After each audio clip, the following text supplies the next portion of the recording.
people! Welcome to yet another video of Random Fact Talks. This video might be controversial and could upset some people. But when things reach an extreme, they need to be addressed.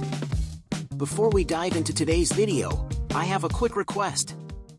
As per YouTube analytics, 80% of the viewers of my videos are actually watching the video but forgetting to subscribe. Please do remember that your one like and subscribe values to most to us. It boosts the video to reach many people.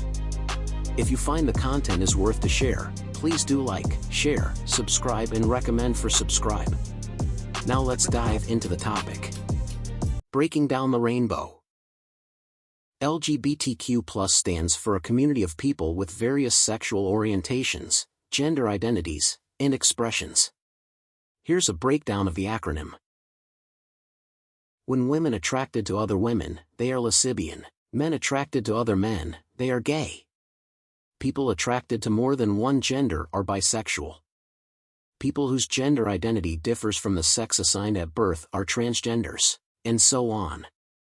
The LGBTQ+ community has identified 72 different gender identities so far, and the list keeps expanding each year. Who knows, there may end up being more human genders than species on Earth. Identity crisis.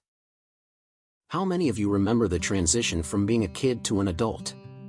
It's a phase where we shift from thinking, "What is this?" to why and how. Everything seems right to us. Emotions like infatuation, anxiety, depression, and embarrassment enter our lives, creating an emotional roller coaster. We don't always evaluate whether our decisions are right or wrong, we just go ahead with them, thinking we'll handle whatever comes. Sometimes it's loneliness, and often, it's the feeling of missing yourself. It's a most confusing phase in everyone's life. Even for a girl, overcoming puberty is a much more complex process. Menstrual cycles and mood swings make life feel even more complicated. My question is, why? Why are schools, TV shows, and communities trying to influence teenagers to choose their gender and create new pronouns for them? These days, some people are taking things to extremes by identifying as animals, objects, or other non-human entities. Attraction to the same or opposite gender can be seen as a natural hormonal effect. However, an obsession with other species or inanimate objects, along with role-playing as them, may indicate mental illusions. Surprisingly, schools, communities, and governments are supporting this behavior and even punishing those who try to speak out against it.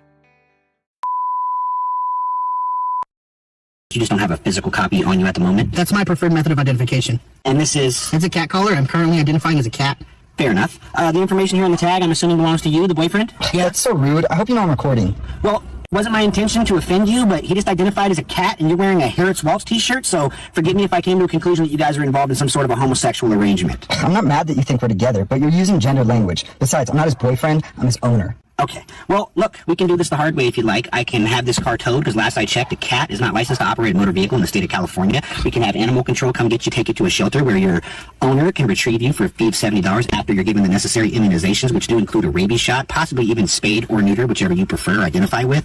Is that what you guys want to do here? What should we do? I don't know, I don't have $70. Sir, I can also request that a mental health care professional come down here on scene and do an evaluation of you because you're considering letting him take a rabies shot rather than just give me an ID, use some manners so I can give you your ticket and move along. All right. Let's go to next one. Influence of OTT, schools, and social media. Nowadays, schools have become primary points where youth may be misdirected. Schools should be places that educate children about puberty and guide them in managing their emotions effectively. Instead of teaching hormonal changes, school teaching to explore new identities and how to build fancy pronouns. Many streaming platforms seem to be pushing gay and lesbian themes heavily in their series and movies. While educating people about LGBTQ+ topics is positive, but constantly showcasing these themes can feel like it's pressuring people to change their views. Do you feel the same? Comment below. These days, even pride walks are turning into show-off events for some, which might actually cause discomfort for both other participants and the broader community. It's time for a conclusion. Society should understand that being gay, lesbian, bisexual, or transgender isn't a choice, it's the play of genetics. This could happen to our children or grandchildren. So, let's try to accept that they're part of our shared society. But still, those seeking new identities and pronouns should understand that. You must not impose your illusions and force the society to accept it. Communities should work to educate individuals about the difference between natural phenomena and misguided psychological illusions. Lastly, schools and streaming services should responsibly educate on LGBTQ+ topics without overloading every piece of content simply for the sake of representation. Knowledge is meant to be shared, not used to influence. I hope I've communicated this topic clearly and respectfully. Feel free to share your thoughts or mention any points I may have missed in the comments below. Don't forget to like, share, and subscribe to the channel for more of my interesting random fact talks.